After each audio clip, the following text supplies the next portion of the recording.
absolutely beautiful. So this is awesome. Normally at the firehouse, it's just a bunch of guys and we're doing the shovel method of food. So this is really awesome. I forgot my manners on a couple items.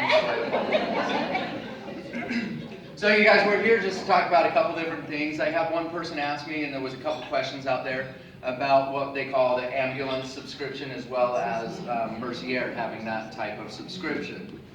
So Mercier no longer has that subscription anymore. So they unfortunately discontinued that. They just weren't getting the use that was needed out of it.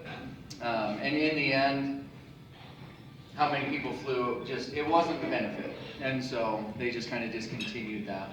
There still is the ambulance subscription with the fire department. $150 covers the household. And anytime you use the 911 services, get transported by the ambulance, we bill your insurance and then we write off the rest. So that ambulance subscription will save you a lot of money. There are some kind of caveats to that. Medicare kind of takes care of everything, so you're just spending $150, thank you very much. But it really doesn't cover anything as far as that. So talk to some of the insurance people to fully understand. If you're not ever going to get a bill because of the way your insurance works, then you're just paying $150 to Mesquite Fire because you're really kind and nice. And as much as I want to take your money, I don't want to take advantage of you. So talk to your insurance a little bit about that. If there will be accruing costs, then you probably want to do that. The ambulance rides aren't very cheap. So look into that. That's an awesome thing. The one thing that we were going to talk about is Vial of Life. Put it on your refrigerator, because what do firefighters love? Cookies, treats. Guess what? When we go into your house, we look at the refrigerator. If we see the bright red sticker, we're like, hey, the med list is right there. I don't have to waste any time going around looking for your meds or anything. Some of you may also ask the question, DNRs and other such advanced directives, put those in here. Because if we don't have a hard copy, we can't follow them. So just because so-and-so says, hey, don't do that, that's their wishes, unless I have a hard copy of it, I can't honor that request. So this is a great spot to put all of that. Firefighters know their way around a refrigerator, so even if this gets shoved in the back, I will find it within moments, actually seconds. I'm pretty good at this job. So this is an awesome tool to have. It really does a lot of things. So if you don't have one, I've got a whole box of them up here. Come grab one. Take one home for your spouse or whatnot. The other question that a lot of people say is, if I have a spouse, do I put two of them in there? No. Just shove everything in one big bottle. Because I can go through that paperwork a lot faster, but if I grab one bottle and then I realize it's your husband's, well, that didn't do me any good. So just shove everything in one thing. You can roll it up. You can put a lot of stuff in there. It's pretty awesome. If you're ever getting prescriptions, Smith's is the company that actually gives us all of those vials. So the fire department, we pay for the stickers, we do all the printing and all of that stuff, but Smith's is in cooperation with us a lot. So you'll see those at Smith's. Ask them for it. They'll give it to you for free. So it's an awesome, awesome item. The one other thing when it comes to safety, my mom always shares a story with me, and she says, the firefighters came to the school, and we never wore seatbelts. And the firefighters came to the school and said, wear your seatbelt, it saves lives. You would be amazed at how many car crashes I've gone on, and it's just totally mingled. And I look at it, and I'm like, yeah, call the coroner. And then I get a tap on the shoulder and say, hey, I'm the driver of that. What's going on? And I'm like, huh, wait, what? No, seatbelts absolutely save lives. Get in the habit of wearing your seatbelt. Make sure your kids wear their seatbelts. Make sure they know how to use car seats for your young grandkids, because they're far more important than your children anyway, right? So I know you guys. I know how you roll. My parents love me, but my kids take precedence over me. So the one other thing that I want to just tell y'all, we have pancake breakfast coming up, and I know you guys like to eat. We have a pancake breakfast coming up. So I've got flyers up here. October 12th, we've got a pancake breakfast. Come. You can eat for free, or you can donate a little bit of money.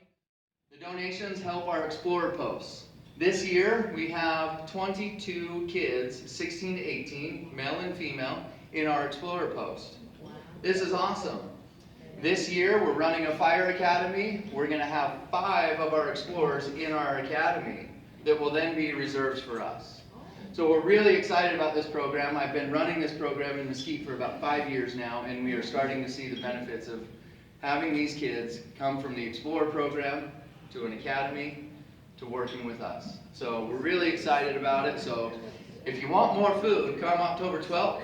And we cook pancakes firefighter style. So that bigs my head. And it's awesome. It is wonderful. So you guys, I'm going to turn this time over to Bruce. Bruce is our director for the CERT team, which is a volunteer portion of our fire department. It is absolutely awesome. I love to brag about Bruce because I often go to other groups where they have their CERT team leaders, and I'm like, yeah, my CERT director worked with NASA. He's that awesome.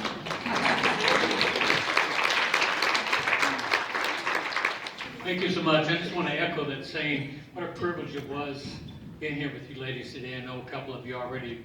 One, I teach pickleball on Saturdays, and the other one beats me up during the week with pickleball. So it works both ways. Well, we're CERT team, and it stands for Community Emergency Response Team. Right? It's a nationwide program. They're actually all over.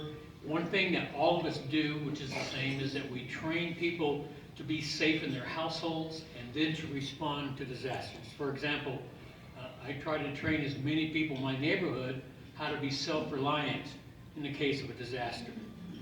As great as our first responders are, we don't have that many first responders if a disaster happens. And so one thing CERT does is that we train people throughout the community, first of all, to take care of themselves and their household, and then to respond to help others as they go out. That takes the pressure off our first responders so that they can then go out and do the most good for the most people when they go out to respond. So it's a very important program.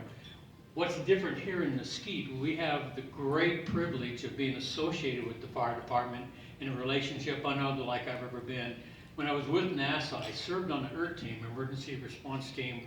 We responded in crashes, plane crashes and events that took place. And I've been in CERTs from other communities, and we've always struggled to get along with the fire department. Here, the fire department, we work together with them and actually support them in case of an emergency around. So we're very fortunate. So we do several things. We train to the community, but the thing I want to talk mostly about today is our smoke detector battery program. Now, we don't change smoke detectors. We're not allowed to do that because of the liability on it, but we will change the batteries in your smoke detectors. They used to say when we did the 6-month apart time change, well, now they change pretty close together. What we recommend is either in the fall or in the spring, go to the website, the city website. You can go to the departments and find fire and rescue. Once you're on the fire rescue page, you can scroll down and you'll see smoke detector program. You can click on that, a form comes up, you fill it out and put down why you're unable to change that, use it by age or ability. I worked safety for 20 years with the Marine Corps, the Navy, and then NASA. And one thing that I get upset is when I see people standing on tables or on chairs to change batteries for some reason. We will bring a ladder, and we will bring the battery, and we'll change them out for you. There's no reason to go up there and get hurt, okay? Because then if you go up and change the smoke detector, instead of calling me, you're going to have to call him. And he's just going to go through your refrigerator. You better have cake. Call me first. We try to go out twice a month and change smoke detector batteries. So if you fill out that form, it gives me time to call you back and schedule a time when we can get out there. Because we like to do it before it starts beeping. I don't know how long you can stand that. Right? About 4 beeps later, I'm going to tear the thing out of the ceiling and throw it away. And you know what else? It keeps beeping even if you put it in the trash. So call us and we'll come out and change that. And we do the same thing. Some people will give us a donation. We use that to buy other batteries to do that. But we'll do it absolutely free. There is no charge. Just call us and let us make that time, and we'll come out and we'll take care of that for you. You don't have to climb the ladder. You don't have to hire a handyman. We'll take care of it for you. So, is there any questions or comments on those? I'm just curious as to how many volunteers you have right now. Currently, I have about 14 to 17 that are current, that are here all year long. When the snowbirds come back, it goes up to about 24 or 25. We're actually started a new program where we're going out. I'm going out to an HOA in Sun City in November, and we're going to do a disaster program. We're going to teach people how to be more self-reliant in the case of a disaster, so they can take care of themselves. So if you have an HOA or if you have a group of people who would like that, we'll do that for you. Because we want to get as many people in our community as self-reliant as possible. And that way you can hold yourself together until we can get a shelter together, or we can get more first responders, or if we have an event where people can't get into us to help, we can help ourselves first. And it's really a great program in order to do that, when we do that. My name is Bruce Whisenhunt, so, That's all we need. That's right.